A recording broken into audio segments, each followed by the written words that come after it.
మండలం రామోజీపేట గ్రామంలో మన విజయదశమి రోజు 25వ తారీఖు రోజు దళితుల ఇంటిపై దుండగులు ఆర్ఎస్ఎస్ సంబంధించిన వ్యక్తులు, బీజేపీకి సంబంధించిన వ్యక్తులు ఎవరైతే ఉన్నారో వాళ్ళు దళితుల ఇళ్ల పైన దాడి చేసిర్రు. సో ఆ దాడిని ఖండిస్తూ మన మందకృష్ణ మాదిగన్న గారి పిలుపు మేరకు మనం ఇక్కడ సమావేశమై దాన్ని నిరసించి ఈ దాడిని ఖండించి ఈ సమావేశంలో పాల్గొనడం జరిగింది. సో ఇలాంటి పునరావృతం కాకుండా ఉండాలంటే మనందరం ఖచ్చితంగా ఏకతాటిపైన నిలబడి ఇలాంటి జరిగిన ప్రతిసారి మనం ప్రశ్నించాలి. ఇలాంటి ఎందుకు జరుగుతున్నాయి అనేది మనం ఒకసారి అవగాహన పెంచుకోవాలి. ఎందుకు అంటే మనకు రాజ్యాధికారం లేదు. మనం రాజ్యాధికారం స్థాపించుకొని మనం రాజ్యాధికారంలో ఉన్నప్పుడు మన బహుజనులు ముందుకు రాగలుగుతారు.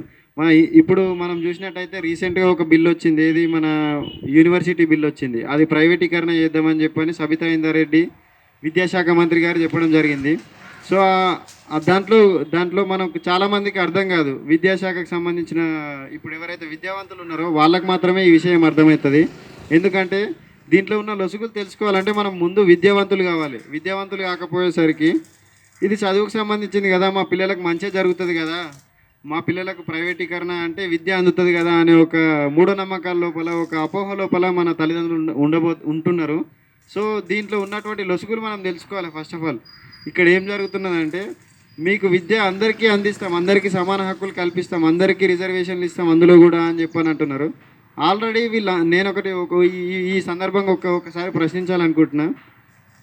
ఈ సందర్భంగా ఒకసారి నేను విద్యాశాఖ మంత్రిని కానీ ఇప్పుడు శాసనసభలో ఉన్నటువంటి సభ్యులందరూ నేను ప్రశ్నించాలనుకుంటున్నా. ఎందుకంటే ఇంతకుముందు ఉన్న విద్యా వ్యవస్థకు ఇప్పుడున్న విద్యా వ్యవస్థకు మీరు మార్చింది ఏంటిది అసలు? మీరు ఒకవేళ ప్రజాప్రతినిధులు కదా, ప్రజాప్రతినిధులు అయినప్పుడు మీరు ఒకవేళ మంచి పనులు చేస్తే అదే ప్రభుత్వ పాఠశాలను, అదే ప్రభుత్వ యూనివర్సిటీలను, అదే ప్రభుత్వ ఉన్నత పాఠశాలలను కానీ కళాశాలలను కానీ మీరు ముందుకు తీసుకొచ్చి వాటిని ఇంకొంచెం డెవలప్ చేసి ప్రతి విద్యార్థికి విద్యను అందేటట్టు మీరు కృషి చేయాలి తప్ప వీటిని ఉండబోయి ఏదో నేను భూస్వాముల చేతుల్లో పెడతా, లేకపోతే ఇంకొక ప్రైవేట్ యూనివర్సిటీ పెడతా, ఇంకో ప్రైవేటు యాజమాన్యం చేతిలో పెడతా అంటే అది మీరు మీ ఖజానాలు నింపుకోవడం కోసం తప్పితే దీనివల్ల ఇప్పుడు పేద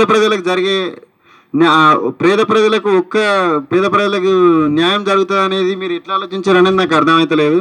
ఇంకొకటి, ప్రతిసారి మీరు ఎమ్మెల్సీ ఓటు కానీ మనం చిన్న ఉదాహరణగా తీసుకుందాం. ఎమ్మెల్సీ ఓటు వేయాలనంటే మనం రీసెంట్గా చూసినాం, ప్రతిసారి ఎమ్మెల్సీ ఓటు వేయాలంటే మినిమం కనీసం డిగ్రీ ఉండాలని చెప్పని, ఇప్పుడు డిగ్రీ పట్టభద్రులకు మాత్రమే ఎమ్మెల్సీ ఓటు హక్కు వేయాలని చెప్పని ఉన్నది. అలాంటప్పుడు మరి చాలామంది రాజకీయ నాయకులకు ఎంతమందికి డిగ్రీలు ఉన్నాయి? ఇప్పుడు శాసనసభలు ఉన్న వాళ్ళకు ఎంతమందికి డిగ్రీలు ఉన్నాయి? డిగ్రీ లేకపోయినా ఏం లేకపోయినా వాళ్ళ మీద నేర చరిత్రలు ఉన్నా సరే మీరు తీసుకొని వాళ్ళను కుర్చీలలో కూర్చోబెడతారు. అలాంటి వాళ్ళు ప్రజాప్రతినిధులు అయినప్పుడు మరి రాజ్యం ఎట్లుండకపోతే ఇంకెట్లుంటుంది? అందుకే విద్యావంతులందరూ ముందుకు రావాలి, ఏకతాటి పైన నడవాలి, ప్రతి ఒక్కరు ముందుకు రావాలి.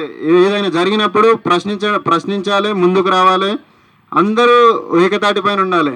ఏదైనా జరిగింది అంటే ఇట్లా వాలిపోయేటట్టు ఉండాలి. ఎందుకు మనం విద్యావంతులం అయ్యింది ఎందుకు? జరిగిన విషయం పైన మనం మాట్లాడగలగాలి. మాట్లాడినప్పుడే కదా వీళ్ళు కూడా క్వశ్చన్ చేస్తున్నారు అన్నప్పుడు అవతల వాళ్ళకి భయం స్టార్ట్ అవుతుంది.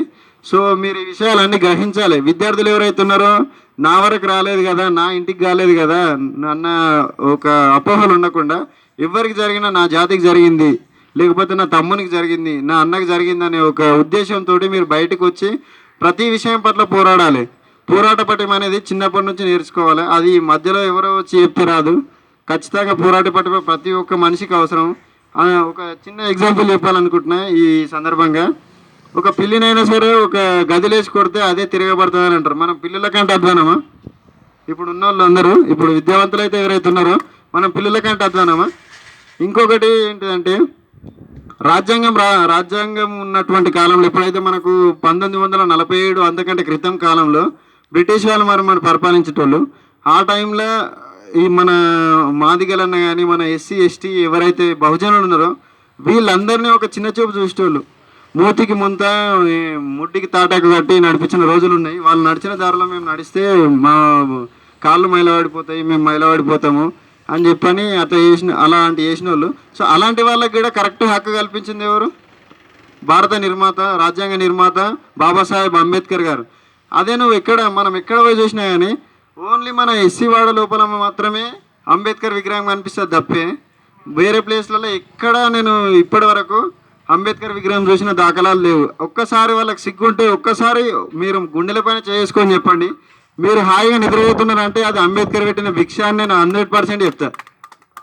ఓటు హక్కు ఎక్కడి నుంచి వచ్చింది? ఓటు హక్కు ఇస్తా అని చెప్పని అప్పట్లో ఓటు హక్కు ప్రతి ఒక్కరికి ఉండాలని చెప్పని అంబేద్కర్ గారు పోరాడితే గాంధీజీ గారు ఏమన్నారంటే ఓటు హక్కు ఓన్లీ భూస్వాములకు మాత్రమే, రాజులకు మాత్రమే, పెద్ద పెద్ద ఏమంటారు మన భూస్వాములకు మాత్రమే ఇవ్వాలి అని చెప్పని ఆయన పోరాడితే మన ఆడపిల్లలకు కూడా కావాలి, ప్రతి ఒక్కరికి కావాలి, ఓన్లీ భూస్వాములకు మాత్రమే ఓటు హక్కు వచ్చింది అనుకో వాళ్ళ రాజ్యాల స్థాపన జరుగుతూనే ఉంటుంది, మనం ఇట్లనే బానిసలుగా బతుకుతూనే ఉంటామని చెప్పని ఒక ఉద్దేశం ఆయన ఆలోచించి ప్రతి ఒక్కరికి ఓటు కల్పించండి. కానీ దాన్ని మనం ఈరోజు ఎట్లా యూజ్ చేసుకుంటున్నాం అనేది నేను మీకే వదిలేస్తున్నా.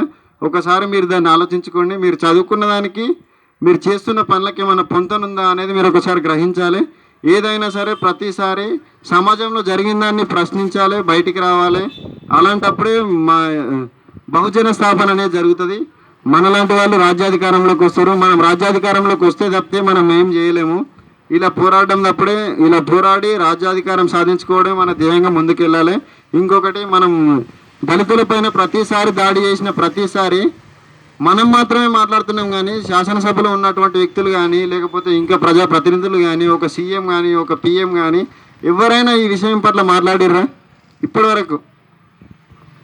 అదే ప్రియాంక రెడ్డి జరిగినప్పుడు కానీ చాలా ఇష్యూస్ జరిగినాయి. ప్రియాంక రెడ్డి కంటే ముందు జరిగినాయి, ప్రియాంక రెడ్డి తర్వాత జరిగినాయి. అంతకుముందు ఉన్న మన ఢిల్లీలో నిర్భయ కేసు జరిగినప్పుడు కూడా నిర్భయ కేసు జరిగిన టైంలో ఆమెకు న్యాయం జరిగింది. ఆమె పేరు మీద ఒక చట్టం తీసుకొచ్చారు. అదే మొన్న మన టేకులక్ష్మి కూడా సేమ్ అదే ఇష్యూ జరిగింది. మరి టేకులక్ష్మి మీద చట్టం రాలేదు. ఆ టేకులక్ష్మిది కూడా బయటికి రావడానికి కారణమైంది మనమే. మనం గొంతుగా వినిపించినందుకే అంత మాత్రం న్యాయం జరిగింది. మనం అంత పూర్తి ఎవరంతరాలు ఇంట్లో చేతులు కట్టుకొని కూర్చుని ఉంటే ఈ మాత్రం న్యాయం కూడా జరిగేది కాదు. సో అందరం ఎక్కడ ఏ దాడి జరిగినా కానీ మనం ముందుండి పోరాడి ముందుకు నడిపించాలి. ఇంకొకటి, ఇంతకుముందు ఉన్న పరిస్థితుల కంటే మనం బయటకు వచ్చి చెప్పుకోవడానికి కనీసం మనకి ఇప్పుడు మందకృష్ణ అని ఉన్నాడు. ఇంతకుముందు అయితే మనల్ని పట్టించుకున్న నాదుడు కూడా లేడు. మనకి అవకాశాన్ని ఇచ్చింది మందకృష్ణ గారు కాబట్టి ఖచ్చితంగా ఆయనకు రుణపడి ఉండాలి, ఆయన బాటలో నడవాలి. ఆయన చిన్నప్పటి నుంచి ఆయన అనుభవంతో పోలిస్తే మనం చాలా చిన్నవాళ్ళం. ఆ విషయాన్ని గ్రహించుకొని ఆయన బాటలో నడిచి ఈ ఎంఆర్పిఎస్ని కానీ ఎంఎస్యూని కానీ విద్యార్థులు ఉద్యోగులు బహుజన నాయకులు ఎవరెవరైతే ఉన్నారో ఎంఆర్పిఎస్లో ఉన్న వాళ్ళు కానీ ఎంఎస్యూలో ఉన్న వాళ్ళు కానీ ప్రతి ఒక్కరూ ఏకతాటిపై నుండి మనము మన బహుజన రాజ్యాన్ని స్థాపించుకోవాలి. మన ఎంఎస్పి పార్టీని ముందుకు తీసుకోవాల్సిన బాధ్యత ఖచ్చితంగా ఉంది. ఈ విషయాన్ని అందరికీ మరోసారి గుర్తు చేస్తూ ఇంతటితో నా చిన్న ఉపన్యాసాన్ని ముగిస్తున్నాను. నాకు ఈ అవకాశాన్ని ఇచ్చినటువంటి రవణ గారికి, సుధాకర్ అన్న గారికి, మన రామచంద్ర అన్న గారికి, నరసింహ అన్న గారికి కృతజ్ఞతలు తెలియజేసుకుంటున్నాను. ఇంతటితో ధన్యవాదాలు.